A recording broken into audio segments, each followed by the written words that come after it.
Bonjour à tous, dans cette petite capsule vidéo, nous allons revenir sur notre dictée, pour cette fois nous focaliser sur le cas des doubles consonnes.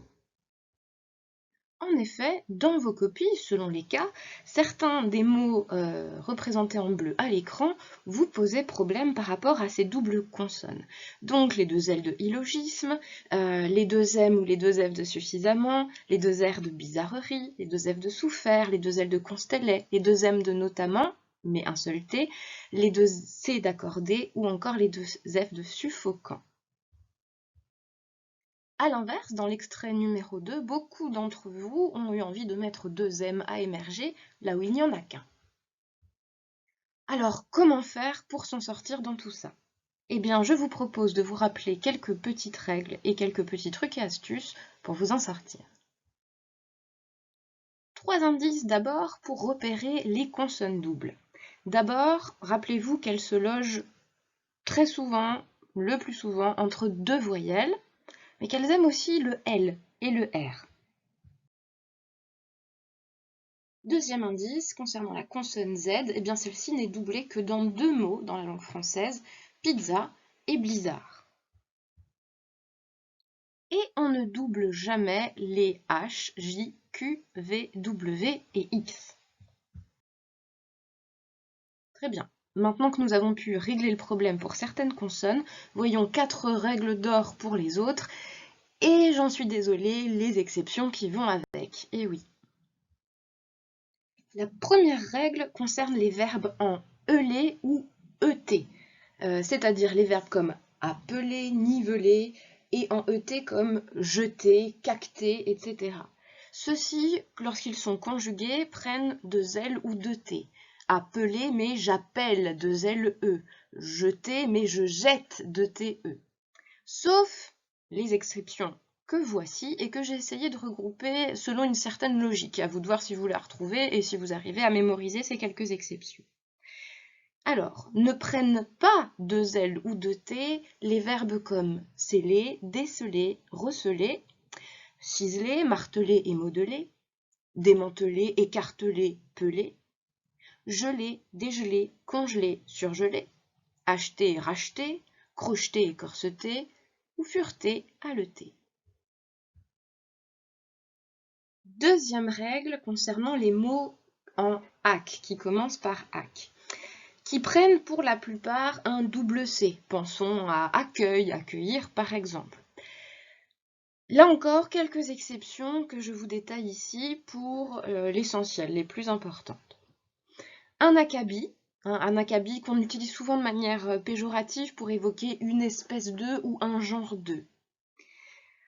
Du côté des plantes, un acacia, une acanthe et un acajou. Dans un autre ordre d'idées, une académie, une acropole. L'acrobate, lui non plus, n'aura pas besoin de deux C, de même que l'acrostiche, qui n'en a qu'un seul. Je vous rappelle que l'acrostiche, ce sont ces poèmes, où un acrostiche est un petit poème où les initiales de chaque vers, lues à la verticale, forment un mot.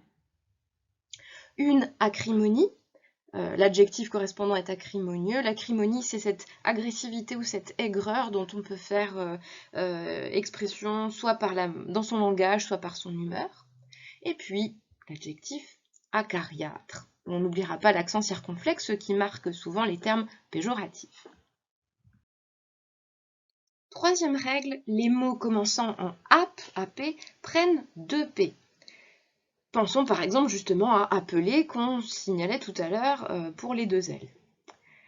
Alors oui, ils prennent tous deux P, ces mots commençant par ap, sauf quelques exceptions là encore. Quelques verbes, apaiser, apeurer, s'apitoyer, aplanir et aplatir. Quelques noms masculins, un apanage, un aparté, un apogée, un apothicaire, un apôtre et un apiculteur, n'ont pas le droit à leur deux P. Quelques noms féminins, une apathie, l'apesanteur, une apocalypse, une apostrophe ou une apothéose.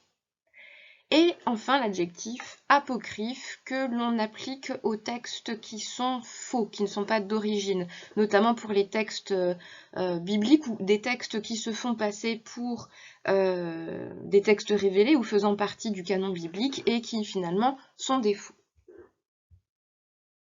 Enfin, dernière règle, concernant les mots en sup qui commencent par sup, SUP, ils prennent 2P, exemple supplémentaire, sauf, et là c'est beaucoup plus facile à retenir, suprême et suprématie. Voyons pour terminer quelques astuces mnémotechniques qui vous permettront, j'espère, de ne plus buter sur certains mots. Par exemple, affolement ne peut prendre que 2 F, car l'émotion est trop forte pour qu'un seul F suffise.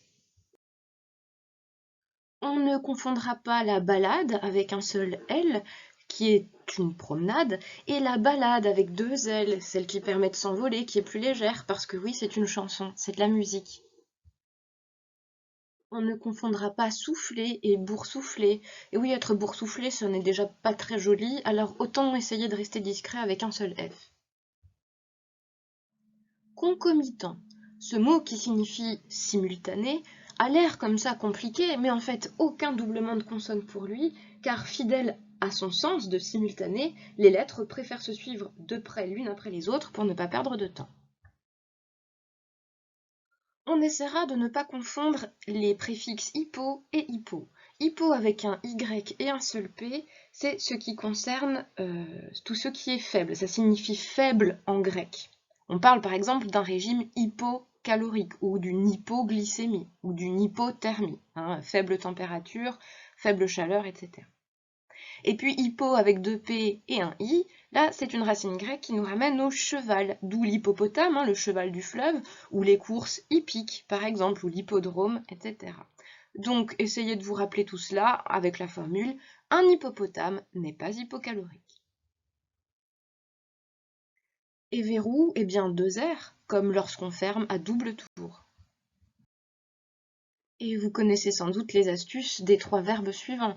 Mourir, aucune raison de doubler les consonnes puisqu'on ne meurt qu'une fois. Nourrir, en revanche, 3 R dans le mot puisqu'on mange 3 fois par jour, les 3 repas par jour. Courir, 2 R seulement dans l'ensemble du verbe puisque nous n'avons que 2 pieds. À vous maintenant, sur ce même modèle, d'inventer vos propres astuces mnémotechniques sur les mots qui vous posent régulièrement problème. Allez, à vous, et puis rendez-vous dans une prochaine capsule.